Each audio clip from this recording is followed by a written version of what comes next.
Douglas Gonçalves, é contigo, mano. Chega aqui pra quebrar tudo. A gente tá com você, brother. Quem tem sido abençoado nesses dias? Top demais, né?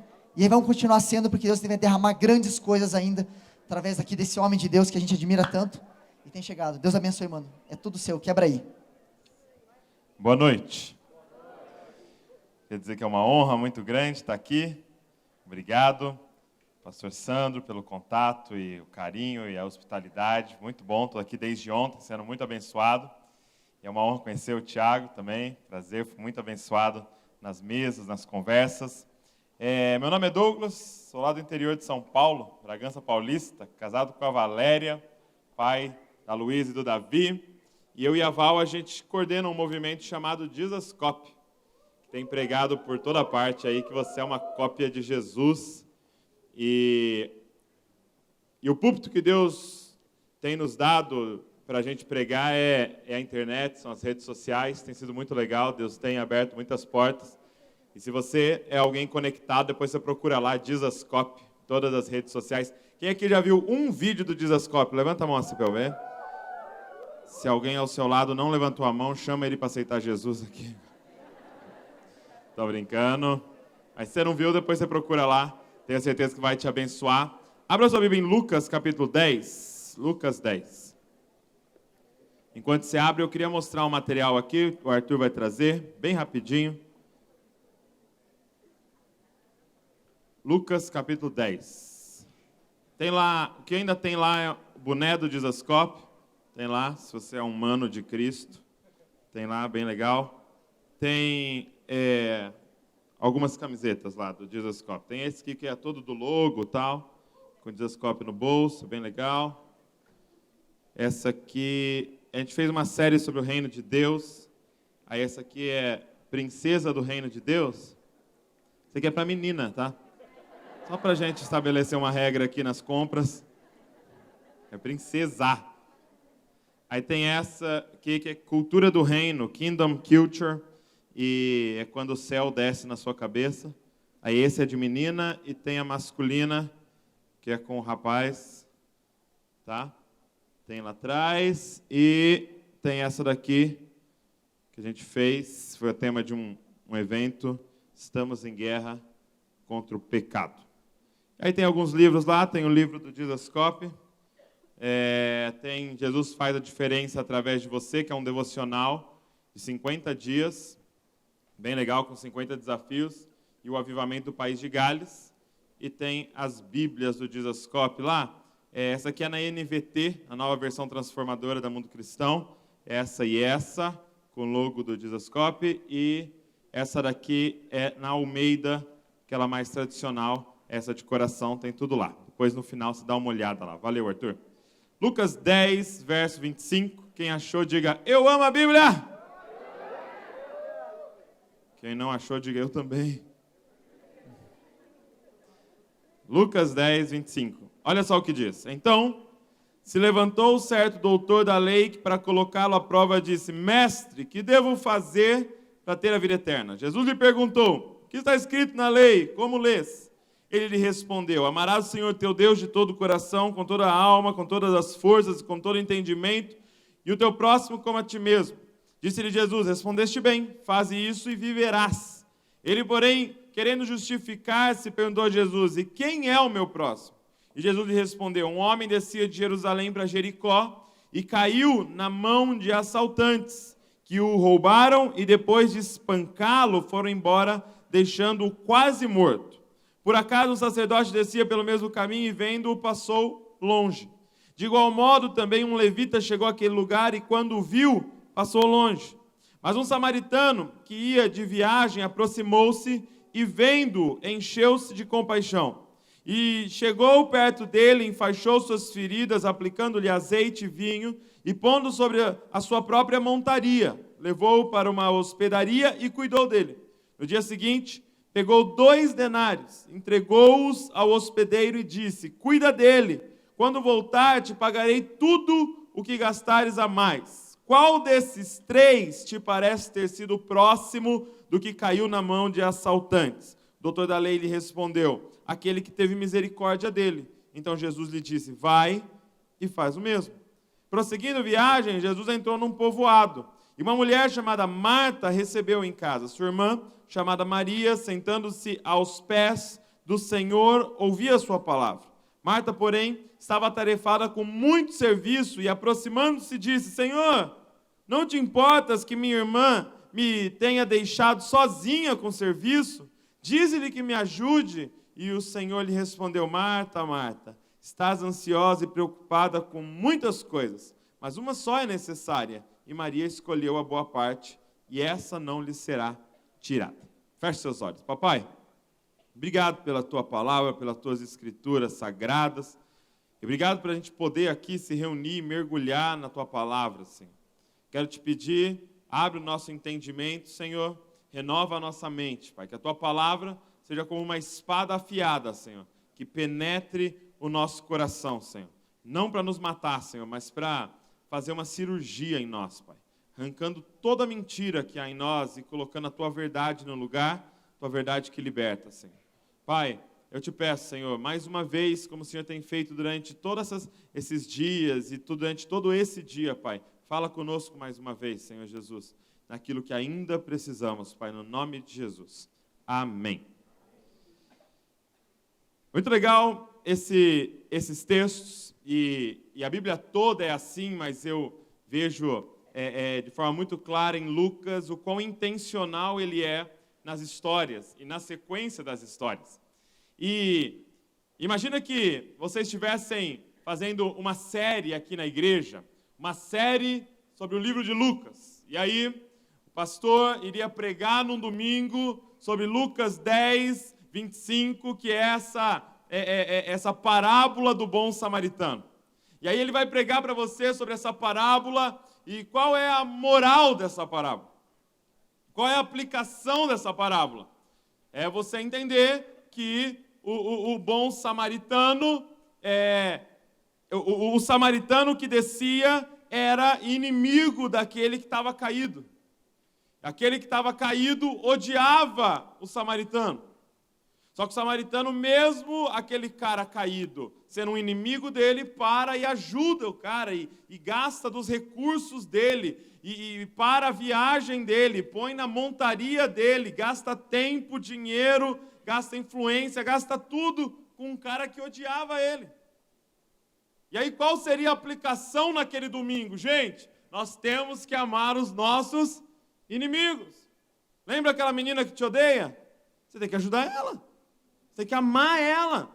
Você tem que gastar dinheiro com ela. Gastar tempo com ela. Parar o que você estava fazendo para ajudá-la. Ao invés de, quando vê ela caída, pisar em cima dela mais ainda. Sabe aquele cara que te traiu? Que fala mal de você na empresa, que te prejudicou, que fala mal de você na igreja, que fala mal de você na escola? Ajuda ele.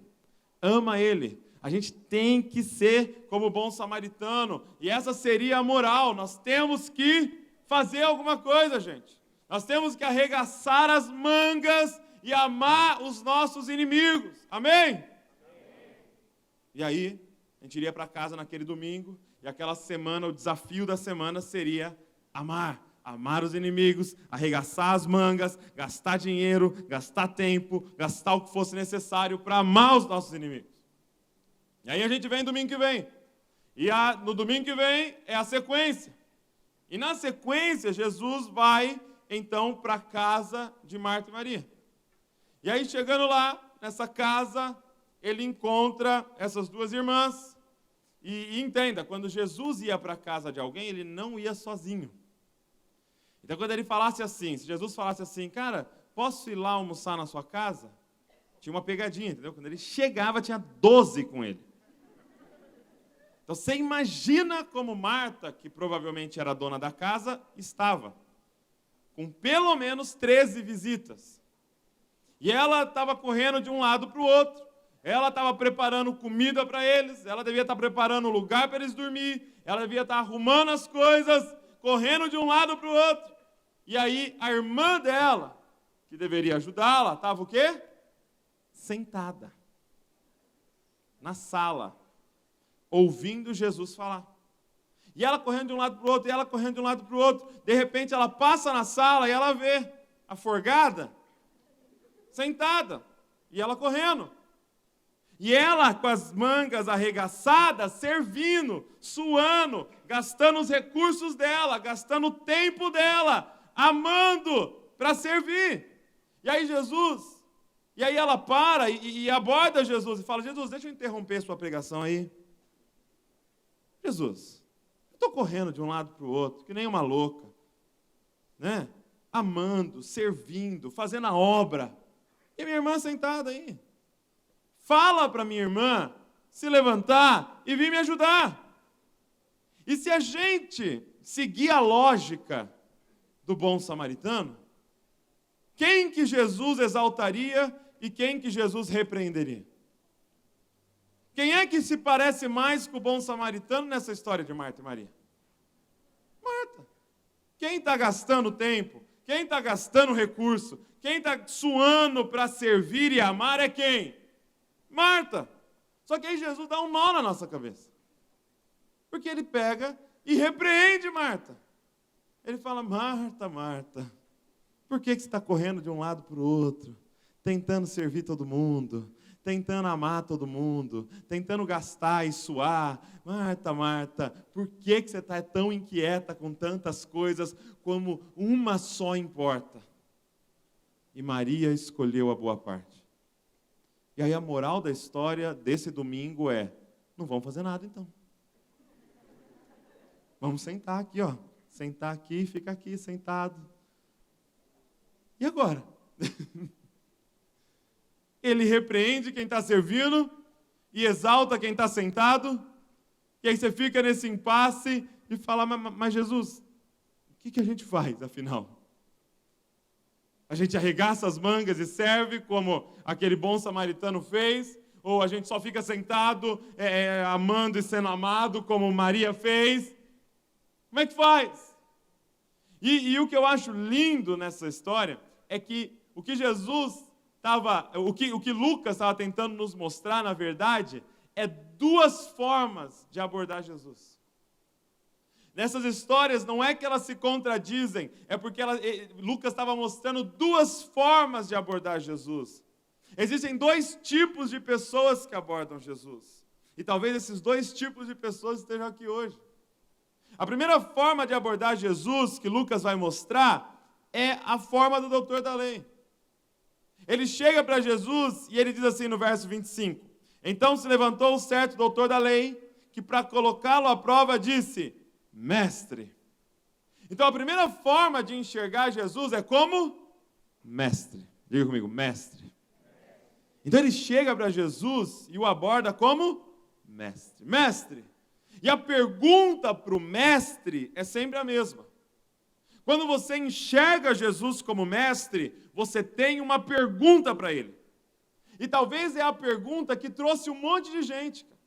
E é a pergunta que lota as igrejas. E qual é essa pergunta? Ele diz assim, olha: o que devo fazer para ter a vida eterna? Essa é a grande dúvida. Mestre, o que eu faço para ter a vida eterna? Mestre, o que eu faço para ser salvo? O que eu faço? O que eu tenho que fazer? Me fala a fórmula, me fala as regras, me fala as listas para eu ir ticando. O que eu faço para ter a vida eterna? E Jesus responde. Ele fala assim: o que está escrito? Como é que você lê? E aí, ele era um doutor da lei, ele sabia que toda a lei se resume em duas: amarás o Senhor teu Deus sobre todas as coisas e o teu próximo como a ti mesmo. Se você obedecer essas duas leis, você está obedecendo todas. Por quê? Por exemplo, se você amar a Deus acima de todas as coisas, você vai ter ídolos? Se você amar a Deus acima de todas as coisas, você vai usar o nome dele em vão? Não. Se você amar o teu próximo como a ti mesmo, você vai matar ele? Não, né? Você vai roubar dele? Você vai cobiçar a mulher dele? Não. Então, se obedeceu essas duas, se obedeceu todas. E aí, então, ele resume de forma corretíssima para Jesus: olha, ama o Senhor teu Deus acima de tudo e o teu próximo como a ti mesmo. E aí, Jesus vira para ele, bem resumidamente, fala: acertou, miserável. Vai que faz. Você vai ter vida eterna. E aí, o homem tentando se justificar, e se você olha no original, o que quer dizer? Ele tentando mostrar que era justo, ele fala assim, não, mas peraí, você está me dizendo que se eu amar a Deus acima de todas as coisas, e se eu amar o meu próximo como a mim mesmo, eu vou ser salvo, vou ter a vida eterna? E Jesus falou, tô. Aí ele falou, tá, mas peraí, só fazer uma pergunta então. Quem é meu próximo? Porque você está me dizendo que a minha salvação está condicionada a eu amar as pessoas? Aí Jesus falou, tô. Ele falou, então, peraí. Que pessoas? Quem é o meu próximo? Você não está dizendo que eu tenho que amar todo mundo, né? Aí Jesus falou, deixa eu contar uma história para explicar para você. Então, um homem estava descendo de Jerusalém para Jericó. Por que descendo? Porque Jerusalém era mais alto do que Jericó e era uma estrada de 20 e poucos quilômetros. Só que era uma estrada extremamente perigosa. Por quê? Porque era 20 e poucos quilômetros deserta. Não tinha, óbvio, não tinha iluminação na época e não tinha cidades no meio disso. Não tinha pessoas no meio disso. Então os assaltantes se escondiam naquela estrada. E aí o cara ia descendo sozinho e ele é abordado por assaltantes que espancam ele e que roubam ele e batem tanto nele que ele fica semi-morto. O que é alguém semi-morto?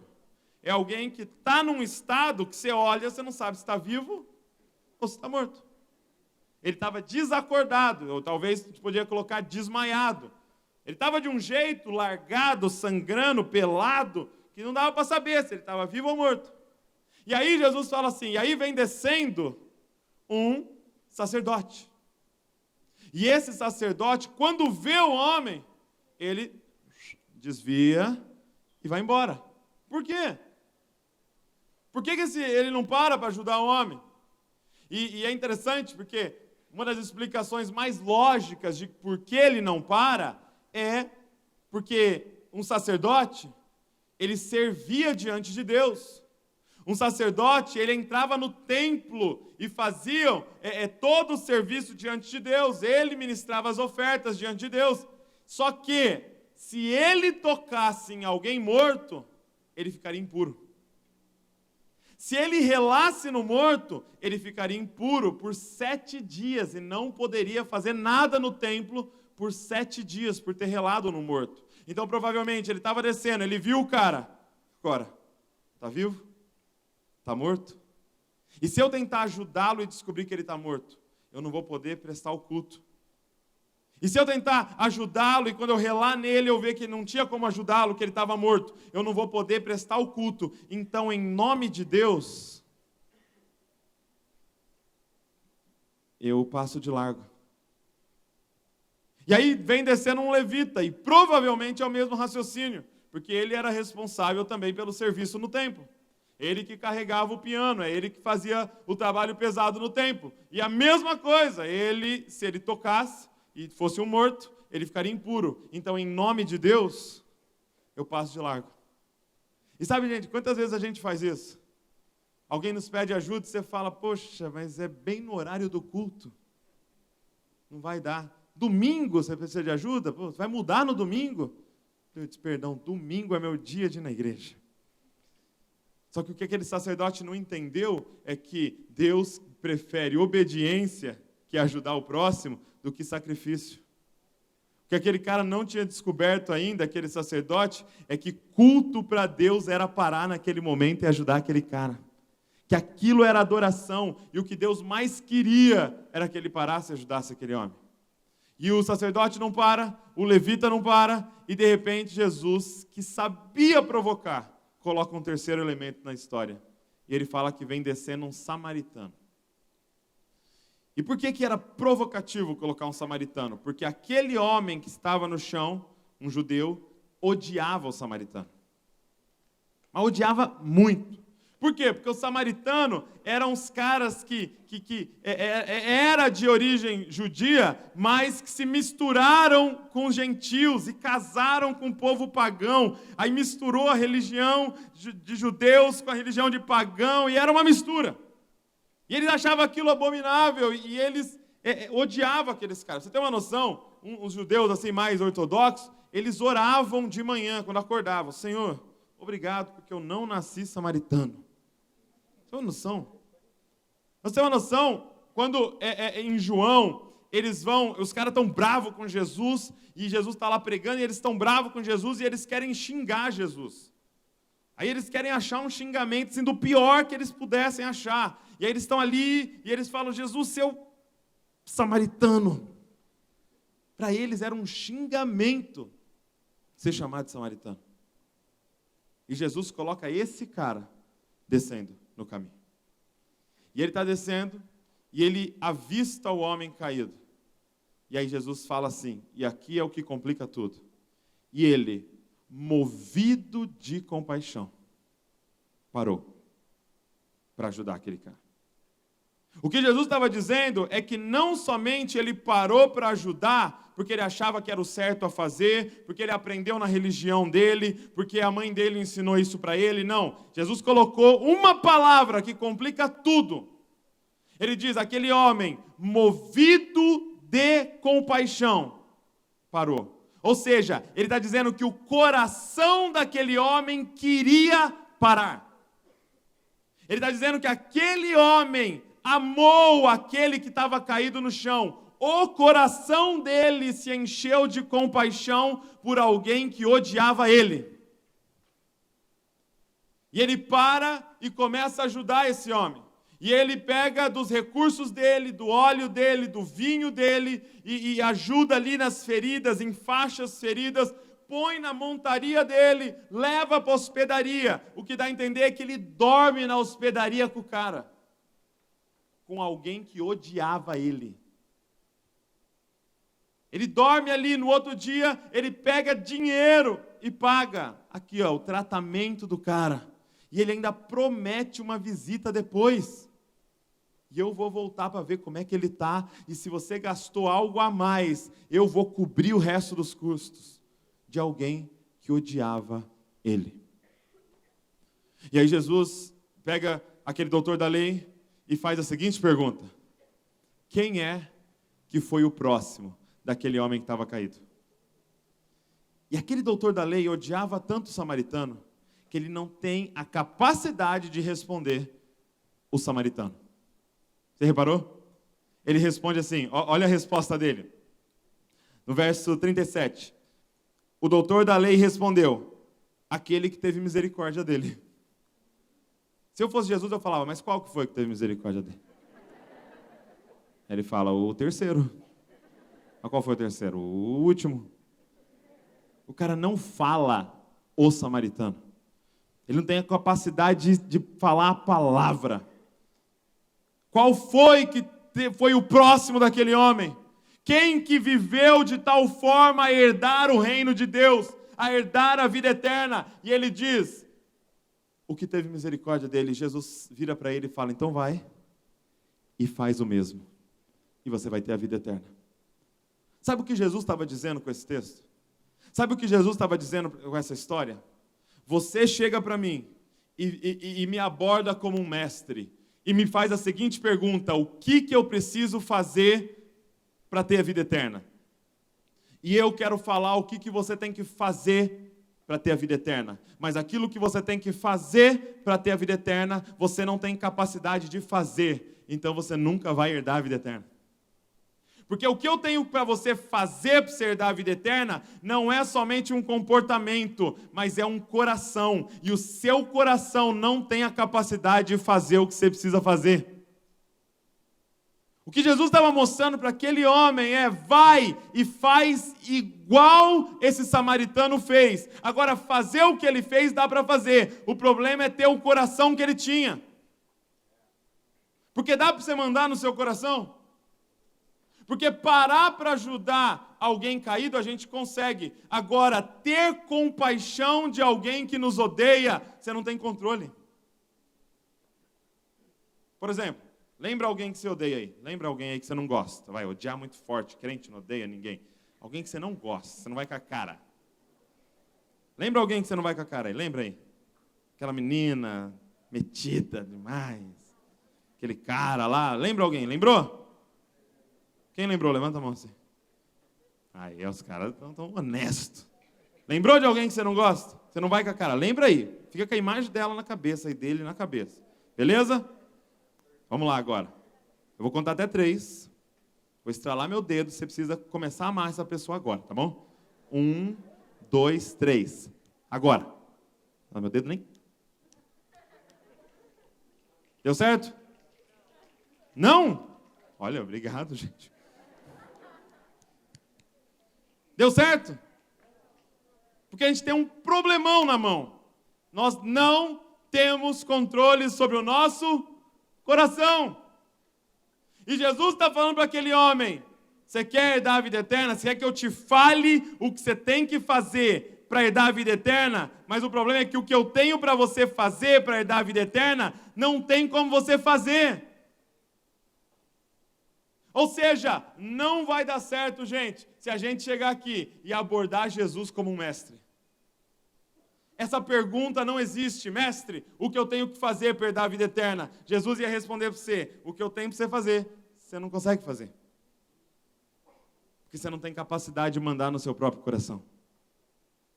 E aí, na sequência, o que Lucas vai mostrar é que o que um mestre da lei, um doutor da lei não compreendeu, Deus revelou para uma mulher.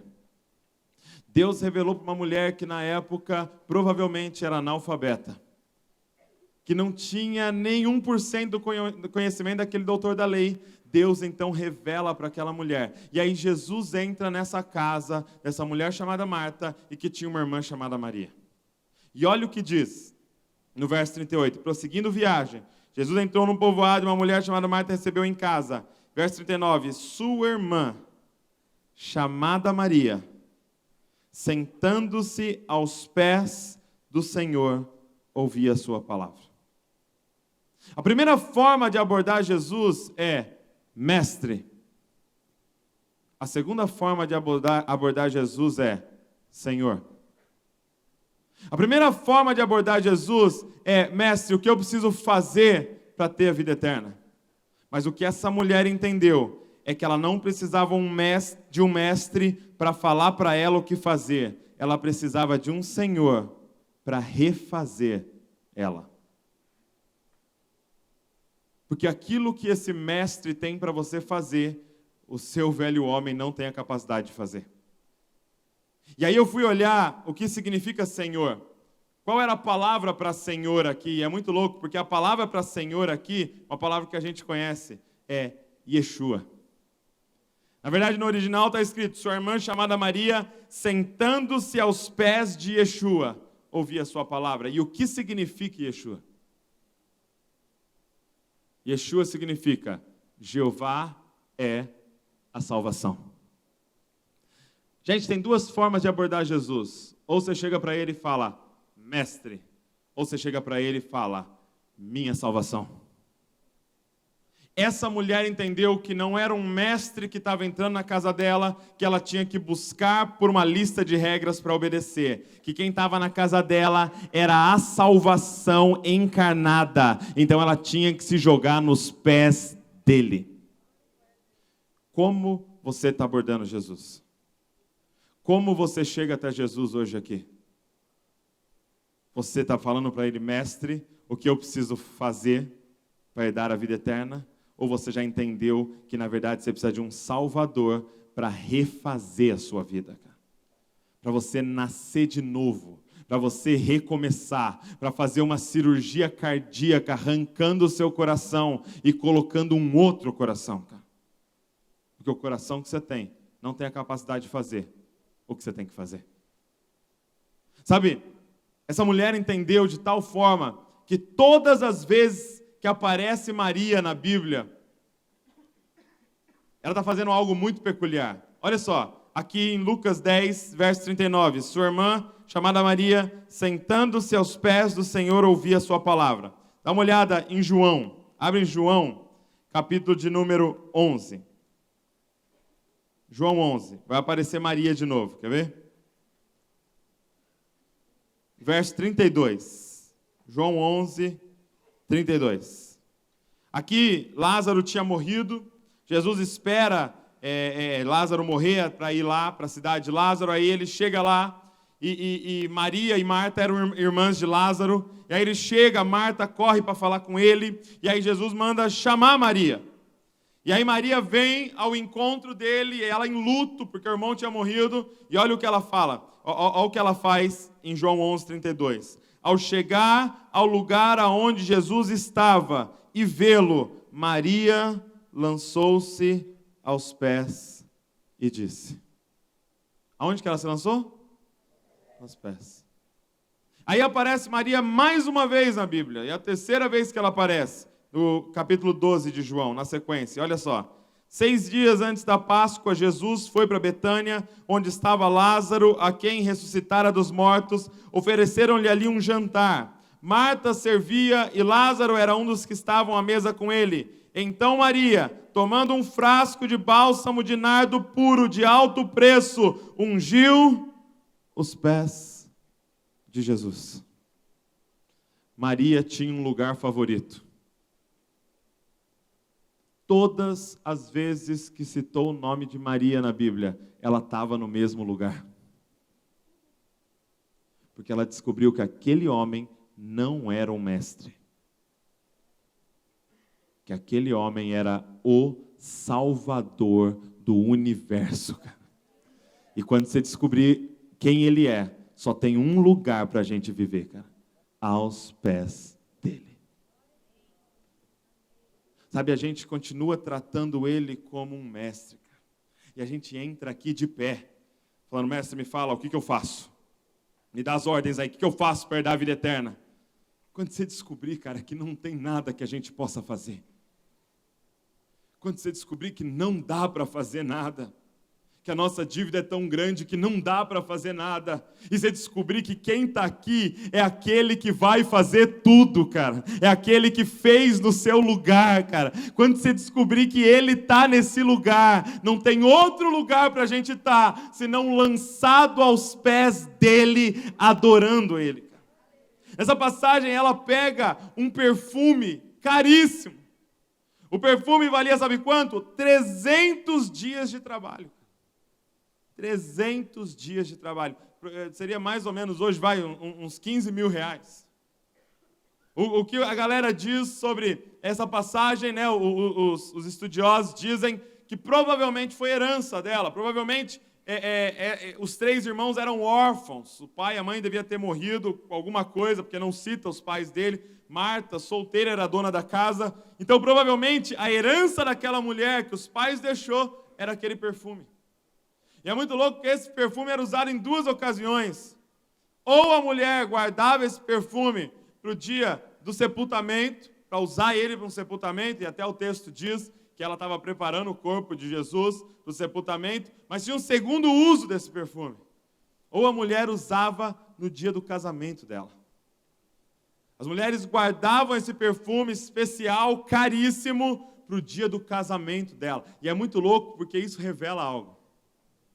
Quando Maria vê Jesus entrando em casa e sentando na mesa, ela tem um estralo.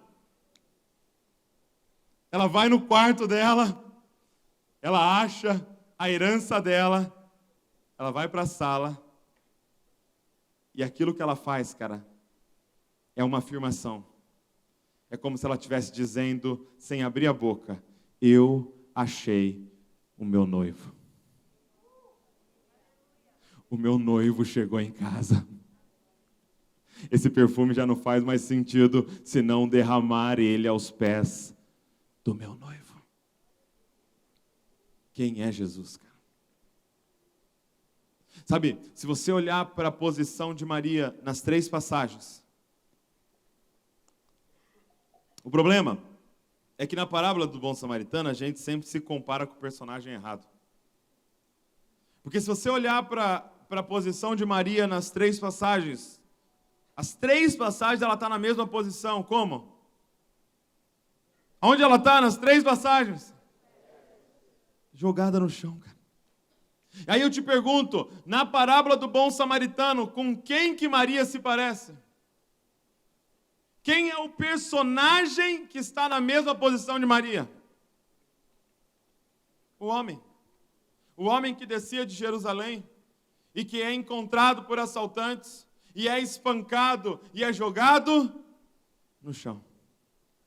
Ele está estirado no chão.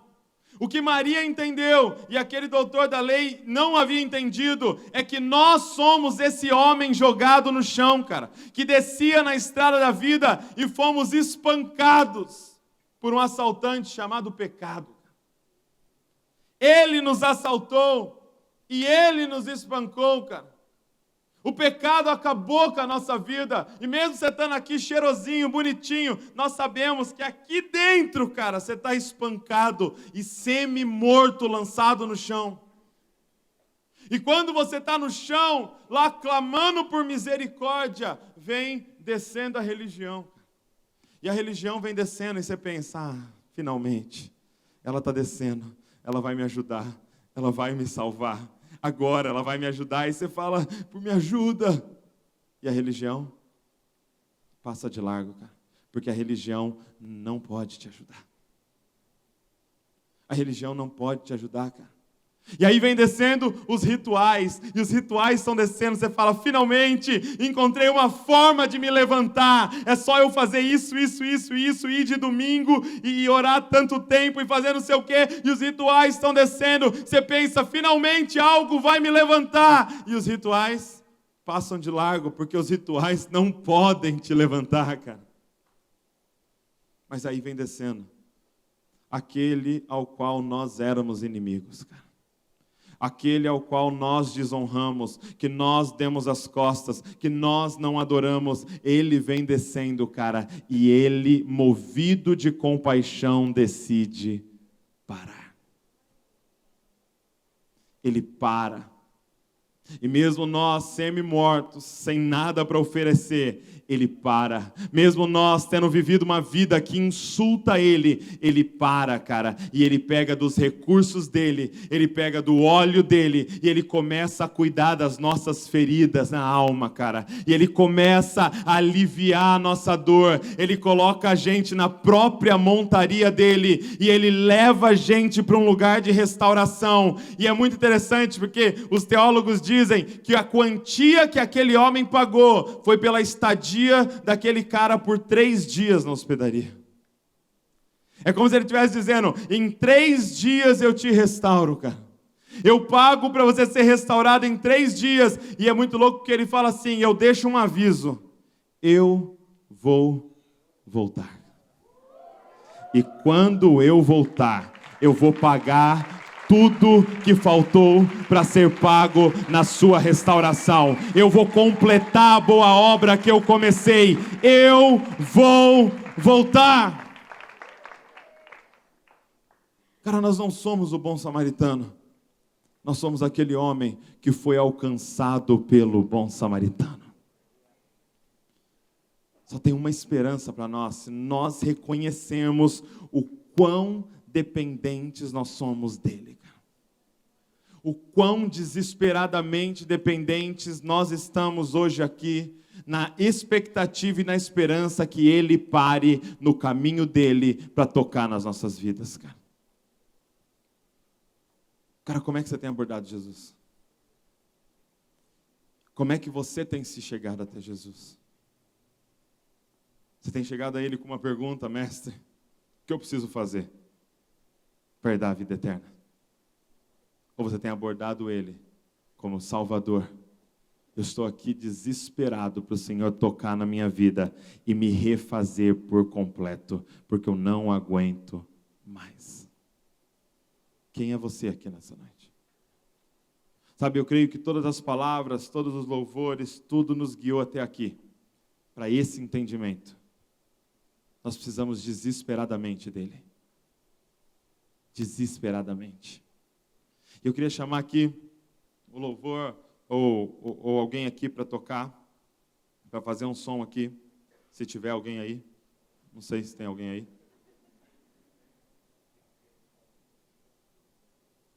Pode ser o som. Eu queria encerrar dizendo o seguinte.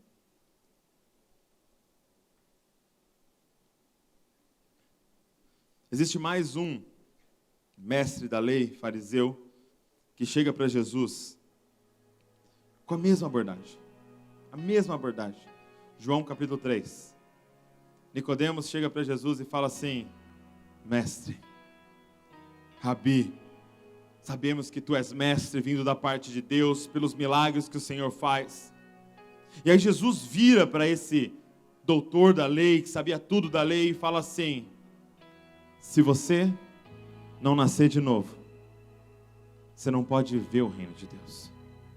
E se você não nascer da água e do Espírito, você não pode nem entrar no reino de Deus.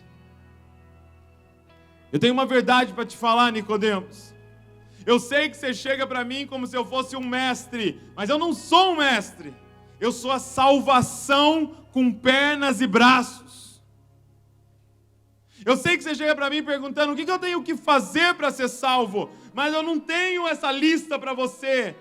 A salvação não é uma lista, é uma pessoa que você precisa encontrar. E ele chega para esse doutor da lei e fala: você precisa nascer de novo. E talvez você entrou nessa conferência com essa questão: o que eu tenho que fazer? Então tá, vou te falar o que você tem que fazer. Você precisa nascer de novo. Só que a questão é: o que um bebê faz para nascer? O que um bebê faz para nascer? O que um bebê faz para nascer, gente? Fala comigo. Nada. Repete comigo. Nada. Nada. E é aqui que entra o quão dependente nós somos, cara. Porque não tem nada para você fazer. Sabe, o evangelho ele é tão simples, cara, que é complexo de entrar na nossa cabeça. Porque você não precisa fazer nada. É por isso que ele fala: Marta, Marta, você está inquieta com tantas coisas. Maria escolheu a melhor parte. O que ela estava fazendo? Nada. Um bebê não faz nada para nascer, gente. Quem faz todo o trabalho é a mãe. Quem gera é a mãe. Quem passa dor é a mãe. Quem sangra é a mãe. Para que um bebê nasça. O que Jesus estava dizendo para Nicodemos é: Nicodemos, você precisa nascer de novo. E talvez a pergunta de Nicodemos era: mas como é que faz para nascer de novo? E Jesus estava falando: não faça nada, porque uma mãe vai ter que te gerar. Uma mãe vai ter que passar dores. E uma mãe vai sangrar daqui a algum tempo para você nascer, cara. E ele estava falando sobre ele. Não tem nada que você possa fazer para ser salvo, mas ele fez tudo o que precisava ser feito para você ser salvo, cara. Ele te gerou, ele passou as dores, ele sofreu e ele sangrou, cara, para que você nascesse de novo, cara. Só tem uma coisa: é confiar nele. É confiar completamente nele, cara, de que ele está gerando você. Se coloque de pé no seu lugar.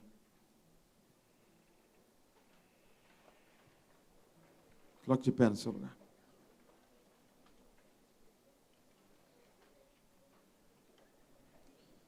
E eu queria fazer uma última oração dessa conferência. A última. Eu queria orar por você.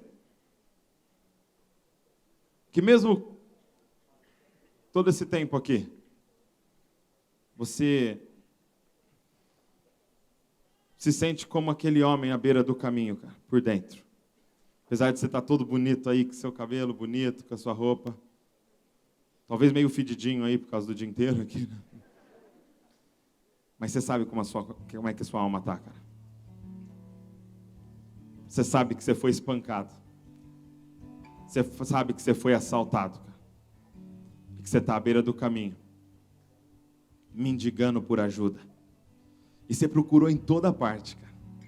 Você procurou nos prazeres, você procurou nos amigos, você procurou na religião, você procurou em toda parte. E nada pôde ajudar a sua alma. O que eu tenho para dizer para você é que o bom samaritano está passando nesse lugar, cara. Ele está passando nesse lugar e ele decidiu parar. Você precisa só de uma coisa, que o Tiago disse aqui à tarde. O que ele pede da gente é só uma coisa, cara: pobreza de espírito. O que ele pede é para você não abordar ele de pé, com o nariz empinado, falando: mestre, o que eu preciso fazer? É para você abordar ele como Maria, cara, se jogando aos pés dele, falando: Salvador, me refaça, Salvador. Eu sei que não tem nada que eu possa fazer, então faz tudo por mim. Faz tudo por mim. E se você sente que você ainda precisa dessa oração, eu queria te convidar a sair do seu lugar, cara, e vir aqui na frente, como o seu ato de se jogar aos pés dele e falar: Salvador, eu preciso ser refeito. Eu preciso ser refeito por ti. Eu preciso nascer de novo. Eu preciso que o Senhor me gere. Eu preciso recomeçar. Eu preciso que o Senhor troque o meu coração. Eu preciso recomeçar. Vem aqui para frente para a gente orar junto essa última oração.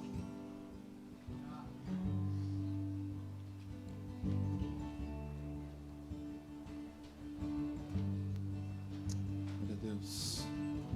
Glória a Deus. Glória a Deus. Você precisa confiar nele. Você precisa confiar nele. De que há tempos ele está gerando você. Que há tempos ele está gerando você. E talvez essa seja a noite de você nascer, cara. E não porque você é bom, não porque você fez as coisas certas, mas porque ele é bom e porque ele fez tudo certo, cara. E porque ele passou as dores e porque ele sangrou no seu lugar. Talvez essa seja a noite de você nascer, cara. Você precisa só se jogar aos pés dele, cara, dizendo: meu Salvador, meu Salvador, meu Salvador, eu preciso desesperadamente de ti. Feche seus olhos. Você que não veio para frente, estenda suas mãos para cá. Interceda pelos seus irmãos.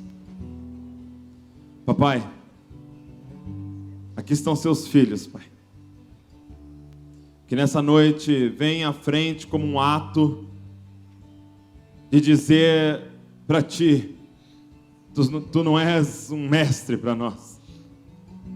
Tu não és um rabino para nós que a gente está atrás de novas ideias. Tu és a nossa única esperança, papai. Tu és a nossa única esperança. Nós nos encontramos à beira do caminho, nós fomos assaltados pelo pecado, nós fomos espancados pelo pecado, e Tu és a nossa única esperança, Pai. Nos refaça, Senhor. Nos refaça, Jesus, nos refaça no útero Teu, nos refaça, Senhor.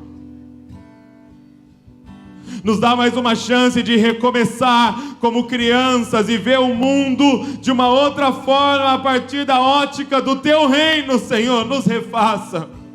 Eu clamo a Ti, Senhor, troca corações hoje aqui. Arranca corações de pedra que não podem Te sentir e coloca um coração de carne sensível à Tua voz, ao Teu toque, Senhor, à Tua vida. Coloca, Senhor, um coração circuncidado, Pai, que possa sentir o Senhor. Espírito Santo, entra na vida dessas pessoas. Espírito que clama, Abba Pai, Espírito de adoção, entra na vida dessas pessoas e começa de novo. Que elas tenham a ousadia de começar de novo, Senhor. Como crianças, como bebês, começar de novo a ser cuidado por Ti, a ser desenvolvido em Ti e a ver a vida por uma nova ótica, pela ótica da Tua graça, Senhor. Nós reconhecemos hoje aqui, Senhor, que Tu és o nosso Salvador, que Tu és Yeshua, Jeová é a nossa salvação, que Tu és Yeshua, a nossa salvação, e nós nos lançamos aos Teus pés, Senhor. E eu quero Te pedir, Senhor, que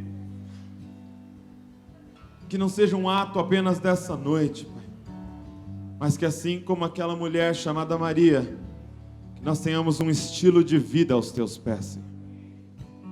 Que todas as vezes que nós chegarmos à Tua presença, que a gente se lance aos Teus pés, Senhor. Que a gente entenda que nós estamos na presença de Yeshua, a nossa salvação, Pai. No nome de Jesus nós oramos. Amém, Senhor. E amém. Deus abençoe a vida de vocês.